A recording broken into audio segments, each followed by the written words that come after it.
معاشرے میں بے حیائی یا گناہوں کی ایک وجہ یہ بھی ہے کہ ہم نے معاشرے میں اپنی بچیوں کی، اپنی بہنوں کی مستورات کی تربیت نہیں کی کہ اگر ہماری بہنیں، ہماری بچیاں، ہماری مستورات، ہماری عورتیں خود ہی پردے کو ترجیح دیں، خود ہی اپنے آپ کو چھپائیں، تو یاد رکھیے کسی بھی غیر مرد کی نظر ہی نہیں پڑتی، تو وہ گناہوں کی طرف میل ہی نہیں ہوتا۔ تو سب سے زیادہ توجہ ہمیں خود دینی چاہیے، ہم اپنے معاشرے کی تربیت کریں، اپنی بچیوں کی تربیت کریں، اپنے مستورات کو بتائیں۔ ہم شرمی میں ہم کبھی بتاتے نہیں حق بات۔ اور یہ پردے کی بات، یہ پردہ تو اللہ کا حکم ہے، اللہ کے رسول صلی اللہ علیہ وسلم کا فرمان ہے۔ کیا پردہ کیجیے، سیدہ عائشہ صدیقہ رضی اللہ تعالی عنہ فرماتی ہیں کہ اگر یہ حالت اس دور میں نبی کریم صلی اللہ تعالی وسلم دیکھ لیتے تو حضور منع کر دیتے مسجد میں آ کر نماز پڑھنے کا۔ نماز میں تشریف لاتی تھی صحابیات۔ تو جب صحابیات کے دور کے بعد سیدہ عائشہ صدیقہ رضی اللہ تعالی عنہ نے عورتوں کی حالت دیکھی، فرمایا اگر نبی کریم صلی اللہ علیہ وسلم یہ حالت دیکھ لیتے تو منع فرما دیتے کہ مسجد میں نہ آئیں، گھر میں نماز پڑھیں۔ شریعت حکم کیا دیتی ہماری بہنوں کو؟ گھر میں نماز پڑھیں، اندر کمرے میں پڑھیں، اس کمرے میں پڑھیں جس کی نظر ہی نہ پڑے، اندر کمرے کے اندر دوسرا کمرہ، پھر اس کے بعد آخری کمرے میں نماز پڑھیں۔ اب اندازہ کیجیے، شریعت کہتی ہے اگر ہماری بہنیں، ہماری بچیاں حج کے لیے، عمرے کے لیے جاتی ہیں تو ان کے لیے بہتر یہ ہے کہ جہاں رہائش ہے وہاں نماز پڑھیں۔ اچھا، ان کے لیے وہی ہے، نماز مسجد میں آ کر نہ پڑھیں، حکم یہ ہے کہ وہاں پڑھیں۔ پڑھ سکتی ہیں، جائز ہے، لیکن فتنے کا خوف ہے۔ جب فتنہ اتنا عام ہو جائے تو ہماری بچیوں پر، ہماری بہنوں پر، ہماری مستورات پر بھی پابندی لازمی ہے پردے کے، اللہ کے حکم کی، اللہ کے رسول صلی اللہ علیہ وسلم کے حکم کی۔ آپ اندازہ کیجئے، کوئی گوشت اگر کھلا ہو تو کیا اس پر کوے نہیں آئیں گے؟ گدھ پڑیں گے، کوے آئیں گے، کتے نوچیں گے۔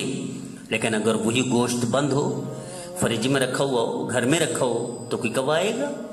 کوئی گدھ آئے گی؟ کوئی کتے نوچیں گے؟ ممکن ہی نہیں ہے۔ تو یہ جو کتے نوچتے ہیں، نظریں پڑتی ہیں ہماری بہنوں پر، ہماری بچیوں پر، تو کھلا گوشت پر کوے آئیں گے، گدھ آئیں گی۔ ہم تربیت کریں خدا را۔ یہ اور بات ہے کہ جو شخص بد نظری کرتا ہے، نظر دوڑاتا ہے اور ادھر ادھر دیکھتا ہے، نظروں کا غلط استعمال کرتا ہے، تو اس کی اپنی بچیاں، اس کی بیٹیاں، اس کی بہنیں بھی محفوظ نہیں رہتی۔ اگر کوئی شخص چاہتا ہے اپنی بیٹیاں، اپنی بچے، اپنی مستورات کو محفوظ کرے تو اسے اپنی کی خود بھی حفاظت کرے، لیکن سب سے زیادہ ذمہ داری ہماری بچیوں کی، ہماری لڑکیوں کی، ہماری بہنوں کی، ہماری بیٹیوں کی، ہماری مستورات کی ہے۔ کتنا المیہ ہے کہ ہم ریال چھپاتے ہیں پرس میں، پھر باکس میں، پھر تالے لگاتے ہیں، ڈالر چھپاتے ہیں، پیسے چھپاتے ہیں، زیور کو کیسے چھپاتے ہیں؟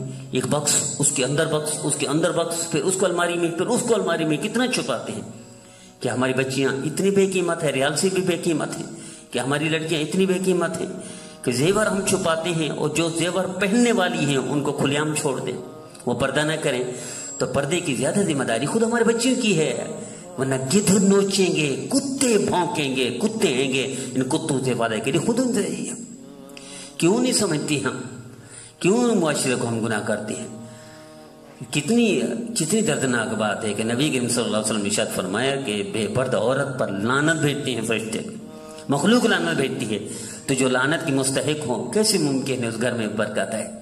ہمارے والدین کی ذمہ داری ہے، وہ دیکھیں ہمارے بچوں کا رہن سہن کیسے ہے، ہماری بیٹیوں کا رہن سہن کیسے ہے۔ وہ کالج جاتی ہے، پڑھنا جائز ہے، پڑھائی جائز ہے، علم جائز ہے، کوئی حرج نہیں، لیکن ہمارے والدین کی بھی ذمہ داری ہے، وہ دیکھیں تو صحیح ہماری بچیاں کیسے جا رہی ہیں، کس ماحول میں ہیں۔ اگر وہ پردہ نہیں کریں گے تو بھئی یہی ہوگا، کیا ہوگا؟ آپ اندازہ نہیں کرتے، کھلا کیلا پڑا ہو تو اس کا کیا حال ہوتا ہے، جو چھپا ہو اس کا کتنی قیمت بڑھ جاتی ہے۔ اگر ہم اپنی بچے کی قیمت بڑھانا چاہتے ہیں، ویلیو بڑھانا چاہتے ہیں اللہ کے رسول کے نزدیک، دنیا کے نزدیک، تو کھلا کیلا تو بے قیمت ہو جاتا ہے، کتے کھاتے ہیں اس کو، لیکن اگر بند کیلا ہو اور محفوظ ہو تو اس کی قیمت اور ویلیو بڑھ جاتی ہے۔ اسی طرح جو کھلے فروٹ ہیں، جب کھلے وہ ہیں کھانے کی چیزیں ہیں، اس کی قیمت گھٹ جاتی ہے، اور جب بند ہوتے ہیں، جو پیک ہوتے ہیں، اس کی ویلیو بڑھ جاتی ہے۔ تو کیا ہم بے ویلیو کرنا چاہتے ہیں اپنی بچیوں کو؟ ہماری بچیاں اپنی قیمت گھٹانا چاہتی ہیں؟ کتے کے برابر لانا چاہتی ہیں؟ کوے اور گدھوں کا خوراک بننا چاہتی ہیں؟ یا اللہ کے رسول مقرب بننا چاہتی ہیں؟ یا معاشرے کے نزدیک قیمتی بننا چاہتی ہیں؟ والدین کی بھی ذمہ داری وہ نظر میں رکھیں، لیکن ہماری بچیاں، ہماری بہنیں، ہماری بیٹی کو خود ذمہ داری اپنے آپ کو ویلیویبل بنائیں، اپنے آپ کو قیمتی بنائیں۔ اگر آپ نے پردے کو وہ کر دیا، اتار کے پھینک دیا، تو یاد رکھیے نہ کتوں سے محفوظ ہوں گی، نہ گدھوں سے محفوظ ہوں گی، نہ بلوں سے محفوظ ہوں گی، اور نہ کووں سے محفوظ ہوں گی۔ کیوں نہیں سمجھتے؟ بہت سارے سوال پوچھے بہت سارے ساتھیوں، لیکن اس کے جواب دینا بھی مناسب نہیں ہے۔ فقہا کہتے ہیں کوئی شخص بازار میں کھڑے ہو کر کھانا کھائے تو ظلمت اترتی ہے، اس کی گواہی قبول نہیں، مردود الشہادہ ہے۔ کیوں؟ وہ جو چیز کھا رہا ہوتا ہے سب کی نظر پڑتی ہے۔ تجربہ کر کے دیکھ لیجیے، جو کھلی چیز ہوئے اس کو جو بھی کھائے گا ظلمت پڑے گی، اس کا دل ظالم بن جائے گا، وہ اندھا بن جائے گا، نیکی سے دور ہوگا، اللہ سے دور ہوگا، اللہ کے رسول سے دور ہوگا، اس کے اندر گناہوں کی جذبہ بڑھ جائے گا۔ یہی حال ہے جو محفوظ ہیں ہماری بچیاں بیٹیاں پردے میں، تو ان کا دل ظالم نہیں، وہ ظلمت سے نہیں، وہ اللہ کے نزدیک ہیں۔ اور جو کھلے عام پھر رہی ہیں وہ یہی ہے، منحوس بن جاتی ہیں، ان کی زندگی میں پریشانی ہی پریشانیاں ہیں۔ ممکن ہی نہیں اللہ کے رسول کے نافرمان ہو ہماری بچی، ہماری بیٹی، ہماری بہن، اور اس کی زندگی میں سکون ہے؟ ممکن ہی نہیں۔ کیسے ہو سکتے؟ اللہ حکم دے پردے کا، اللہ کے رسول حکم دے پردے کا، اور ہماری بچیاں بے پردہ ہو کر سکون حاصل کریں گی؟ والدین کی بھی ذمہ داری ہو، سکھائیں کہ تمہیں اب کامیاب بننا ہے، پرسکون رہنا ہے، زندگی اچھی گزارنی ہے، شادی سے پہلے یا شادی کے بعد، تو اللہ کے رسول کی فرما بردار بن جائیں، قیمتی بنائیں اپنے آپ کو۔ کتوں کی خوراک بننا چاہتی ہیں؟ گدھ اور کوے کو خوراک بننا چاہتی ہیں؟ یا اللہ کے نزدیک مقرب بننا چاہتی ہیں؟ یا دنیا ترستی رہے، دنیا دن کے لیے دعا کرے؟ ایک عجیب واقعہ پڑھا حضرت ون میں سے، تو میں کچھ لوگ ایک جگہ پر کھڑے تھے، دعائیں کر رہے تھے دھوپ پہ، ننگے پاؤں ننگے سر، لیکن بارش نہیں آ رہی تھی۔ ایک اونٹ والا گزرا، اس کے اونٹ کے اوپر ایک برقعے میں پابند، چادر میں ملبوس ایک بڑھیا تھی۔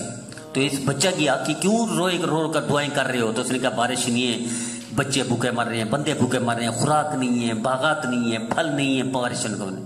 تو وہ گیا اوپر، اس کی ماں بیٹھی تھی، اس کی ماں نے ہاتھ اٹھایا، اللہ نے بارش دے دی۔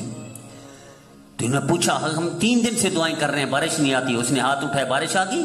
تو اس نے کہا یہ میری ماں ہے، اس نے آج تک غیر مرد کو دیکھا نہیں ہے۔ کہ ہماری بچیاں سیدہ فاطمہ رضی اللہ تعالیٰ عنہ کی غلام بننا چاہتی ہیں یا کافروں اور شیطان کی شکار بننا چاہتی ہیں؟ سیدہ فاطمہ رضی اللہ تعالیٰ عنہ فرماتی ہیں میرا جنازہ رات میں اٹھانا تاکہ میرے جنازے پر نظر نہ جائے۔ پھر فرشتوں کی بھی سردار ہیں، جنت کی بھی ملکہ ہے، سردار ہیں۔ ہماری بچیاں، ہماری بیٹیاں جنت کی سردار کی غلام بننا چاہتی ہیں، جنت کی حور بننا چاہتی ہیں، یا کافروں اور شیطانوں کا شکار بننا چاہتی ہیں؟ یہ فیصلہ خود کر لیں۔ خدا را اگر وہ بچنا چاہتی ہیں تو سب سے بہتر یہی ہے کہ اللہ کے رسول کے فرمان بردار بن جائے، پردہ لازم کر لیں، بچائیں لوگوں کو گناہوں سے۔ کھلے برتن پر گرد آتی ہے، غبار آتی ہے، مٹی آتی ہے، گندے ہو جاتے ہیں، دکھنے کے قابل نہیں رہتے۔ اور جو بند برتن ہوتے ہیں بڑے محفوظ ہوتے ہیں۔ اچھی چیز کیسے ہم چھپا کے رکھتے ہیں، بری چیز کو پھینک کے رکھتے ہیں۔ کیا یہ پھینکی ہوئی چیزیں ہیں بچیاں کہ ننگی پھرتی رہیں اور پھر محفوظ بھی رہیں؟ ممکن ہی نہیں ہے۔ برتن زیادہ قیمتی ہے یا ہماری بچیاں، ہماری بہنیں، ہماری بیٹیاں زیادہ قیمتی ہیں؟ اگر ان کو قیمتی بنانا ہے اللہ کے رسول کے نزدیک، دنیا کے نزدیک بھی قیمتی بنانا ہے، تو ان کو اسی طرح برتن جیسی تو اہمیت دیں کہ ان کو چھپا کے رکھیں۔ بچیاں خود بھی چھپائیں اپنے آپ کو تاکہ گناہوں سے دور رہیں، لوگ گناہوں سے بچیں۔ اللہ اس معاشرے پر رحم فرمائے تاکہ ہمارے بچے، ہمارے بچیاں اللہ کے رسول کے فرمانبردار بن جائیں۔ ان میں یہ حکم بھی ہے۔